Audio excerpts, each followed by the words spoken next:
मैं अभी जेएनयू में हूँ और कल के रोज़ हमारे कुछ वामपंथी साथी जो हैं, जो स्टूडेंट पॉलिटिक्स में जो जेएनयू के विभिन्न जो संगठन हैं, लेफ्ट कम्युनिस्ट जो संगठन हैं, उससे जुड़े हुए हैं। और जब मैं चाय पीने के लिए रात के वक्त गंगा ढाबा पे गया तो उन लोगों ने मुझे वहाँ पे बैठने के लिए कहा और बातचीत के दौरान उन्होंने सबसे पहला सवाल मुझसे पूछा कि सोशलिज़म यानी समाजवाद क्या है। मैंने उनसे कहा कि दुनिया में जो भी आइडियोलॉजी है, चाहे समाजवाद हो चाहे कम्युनिज़्म हो, ये आइडियोलॉजी हर वक्त में जो लीडर है वो अपने मुताबिक उसकी व्याख्या करता है और उस ज़माने की जो पॉलिटिक्स होती है वो बहुत हद तक डिटरमाइन करती है कि सोशलिज़म को कैसे समझा जाएगा। फिर उसके बाद से मुझसे सवाल पूछा गया कि आप राम मनोहर लोहिया को कैसे देखते हैं।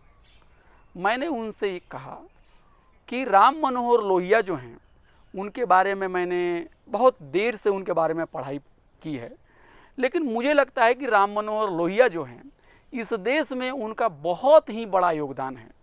ख़ासकर जो वंचित तबके जो हैं, खासकर जो ओबीसी जो समुदाय हैं, जो पिछड़े हैं, उनकी राजनीति के उभार में लोहिया का बहुत बड़ा योगदान है। उसके बाद से हमारे जो दोस्त थे तथाकथित वामपंथी जो लोग थे, उन्होंने मुझसे कहा कि आप लोहिया को बहुत ही उनकी बड़ी तारीफ़ कर रहे हैं और हिंदी में एक शब्द इस्तेमाल होता है, महिमा मंडन कर रहे हैं उनका। और उन्होंने यहाँ तक बातें कह दी थी कि लोहिया जो थे वो संघ के विचारधारा से बहुत हद तक प्रभावित थे, तो उन्होंने संघी ताकतों को बहुत मजबूत कर दिया। तो वो जो थे वो पूंजीवाद के बहुत बड़े समर्थक थे। तरह तरह की बातें उन्होंने लोहिया के बारे में बात कही। तो मुझे काफ़ी दुख भी हुआ और मैं आपको पहले बता देना चाहता हूँ कि ना मैं किसी लोहियावादी संगठन से जुड़ा हुआ हूँ, ना मैं लोहिया का कोई भक्त हूँ, लेकिन मुझे लगता है कि लोहिया के बारे में मैंने जो कुछ भी पढ़ा और जिस तरह से उनके बारे में जो भ्रम फैलाया गया है, उसके बारे में 2-3 चीज़ बातों को यहाँ पे बहुत मुख्तसर संक्षेप में रख दूँ और आपसे अनुरोध करूँ कि आप खुद लोहिया के बारे में पढ़िए। सबसे पहली बात मैंने लोहिया के बारे में यही ऑब्जर्व किया है कि लोहिया को दक्षिणपंथी भी पसंद नहीं करते हैं, जो लोग भाजपा और आरएसएस के लोग हैं। लोहिया को कांग्रेसी लोग भी पसंद नहीं करते हैं और लोहिया को वामपंथी लोग भी पसंद नहीं करते हैं। तो मुझे ये लगता है कि क्यों लोहिया को कोई पसंद नहीं करता है और लोहिया की राह पर चलने वाले जो तथाकथित लोहिया के लोग थे और समाजवादी जो लोग हैं, वो भी एक तरह से लोहिया के विचारधारा पे कम टिके हुए हैं और एक तरह का वो एक नेटवर्क बनाने का एक वो ज़्यादा उसकी जुगाड़ में वो लगे रहते हैं और लोहिया के मार्ग पे चलने में उनको बहुत ज़्यादा दिलचस्पी नहीं है। लोहिया के नाम पर बनी पार्टियां भी आजकल आप देखेंगे तो एक हद तक वो इसी तरह से सत्ता के खेल में उलझी हुई हैं।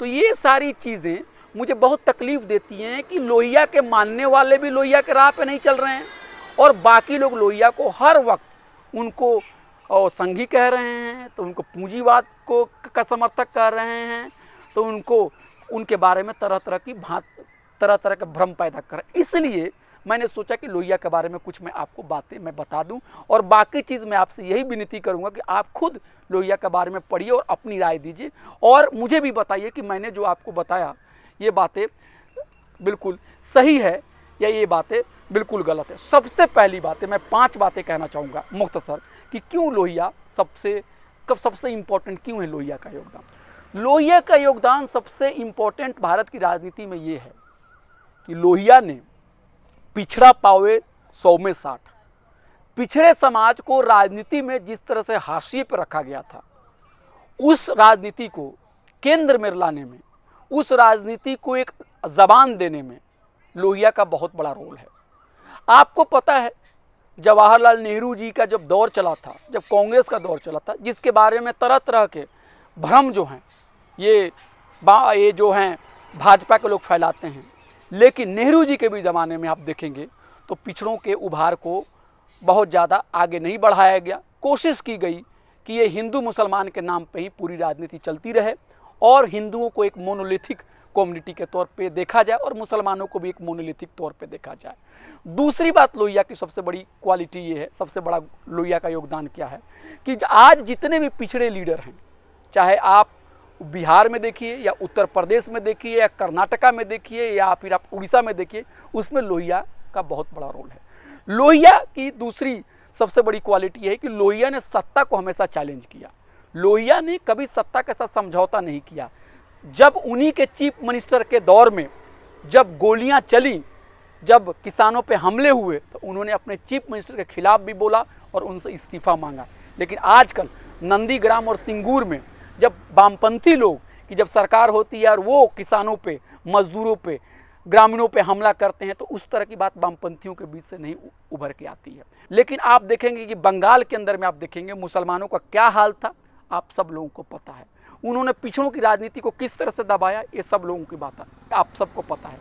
कार्ल मार्क्स की राइटिंग जो है, कार्ल मार्क्स की जो लड़ाई है, उसमें हम सब लोग यकीन करते हैं। लेकिन कार्ल मार्क्स की जो विचारधारा है, उसको यहाँ के तो तथाकथित यहाँ के जो वामपंथी जो लोग थे, उन्होंने अपने स्वार्थ के लिए पूरा किया। और उनकी जो लीडरशिप थी वो ऊंची जात की लीडरशिप थी और वो कभी भी पिछड़ों को आगे लाने में उनका योगदान नहीं रहा। लोहिया की तीसरी बड़ी बात ये खूबी ये थी कि लोहिया मार्क्सवाद से प्रभावित थे, लेकिन उनको लगता था कि भारत के संदर्भ में अगर उसमें कुछ बदलाव करने की ज़रूरत है तो उसमें बदलाव भी किया जाना चाहिए। लेकिन आजकल के जो वामपंथी हैं, वो बदलाव करने की बात तो दूर की बात है, वो मार्क्सवाद पे बहुत ज़्यादा बात करना भी नहीं चाहते। और इनका ये जो मार्क्सवाद होता है, वो एक तरह का, वो एक लिबरल जो उदारवाद होता है, उससे आगे नहीं जा पाता है। और वो भी आप उनकी निजी ज़िंदगी में देखेंगे तो वो भी आपको उदारवाद उनकी निजी ज़िंदगी में भी नहीं दिखेंगे। और जहाँ वो सत्ता में बैठे हुए हैं, वहाँ पर भी वो वंचित तबकों के अधिकार के ऊपर वो उनको पूरा अधिकार नहीं दे पाते हैं। लोहिया की सबसे बड़ी क्वालिटी एक और थी कि लोहिया सिविल लिबर्टीज़ को लेके हमेशा लड़ते रहे, हमेशा जेल जाते रहे। लोहिया की बड़ी क्वालिटी ये थी कि लोहिया ने जाति के भेदभाव के खिलाफ भी बोला। लोहिया की बहुत बड़ी क्वालिटी ये थी, उन्हें वर्ग के भेदभाव के बारे में बोला। लोहिया की बड़ी क्वालिटी ये थी कि लोहिया जो थे, उन्होंने महिलाओं के शोषण के खिलाफ भी बोला। लोहिया की बहुत बड़ी क्वालिटी थी कि लोहिया ने जो गरीब देश और अमीर देश के बीच में जो खाई है, उसके बारे में भी उन्होंने बोला। लोहिया की क्वालिटी ये है कि वो तीसरी दुनिया की यूनिटी की बात करते थे। लोहिया की क्वालिटी ये थी कि लोहिया चाहते थे कि कोई मजदूर हो तो वो उसकी जो सैलरी हो, नीचे जो काम करने वाला है या जो ऊपर काम करने वाला है, उसमें बहुत ज़्यादा गैप ना हो। लोहिया की क्वालिटी ये थी कि लोहिया एक समाज में आप हिंदू मुसलमान को एक साथ लाना चाहते। तो लोहिया की क्वालिटी ये थी कि लोहिया महिलाओं को हर तरह के अधिकार देने की बात करना चाहते हैं। और लोहिया ने जो कुछ भी कहा, उसका हमें फल देखने को मिल रहा है। पिछड़ी राजनीति के बारे में सब लोग आपको कहेंगे कि पिछड़ी राजनीति जो है वो संघी हो चुकी है, पिछड़ी राजनीति जो है वो कंप्रोमाइज़ कर रही है, वो हिंदुत्व की लठैत हो गई। लेकिन कोई ये नहीं कहता है कि आज़ादी के बाद और पार्टीशन के बाद जिस मुसलमानों को इस देश में अलग थलग कर दिया गया था, वही ओबीसी मंडल कमीशन की जो सिफारिशात थी, उसी की वजह से 85% के करीब में मुसलमान जो हैं वो ओबीसी के अंदर में है। ओबीसी रिजर्वेशंस का उनको फ़ायदा मिलता है। कितना मिल पाता है एक दूसरी बात है, लेकिन कम से कम वो ओबीसी सर्टिफिकेट ले सकते हैं।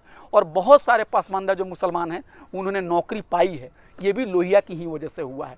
लोहिया की वजह से, समाजवादी पार्टी की आंदोलन की वजह से, विपक्ष की वजह से, लीडर ऑफ अपोजिशन जो था, वो आप देखते हैं कि उसके बाद से उसका दौर शुरू हुआ। नेहरू के दौर में कोई भी लीडर ऑफ अपोजिशन नहीं था। इंदिरा जी के दौर में किस तरह से लोकतंत्र के ऊपर हमले किए गए, ये बहुत सारी त्रुटियों को जो एक सामाजिक न्याय की जो पार्टियाँ थे, उसने उसको बदलने की कोशिश की। बहुत दिक्कतें हैं सामाजिक न्याय की पार्टियों को, लेकिन जिस तरह से लोहिया को बदनाम किया जाता है, मुझे बहुत तकलीफ़ है। लोहिया के साथ मेरी बहुत सारी असहमति भी है, वो हम किसी और दिन बात करेंगे।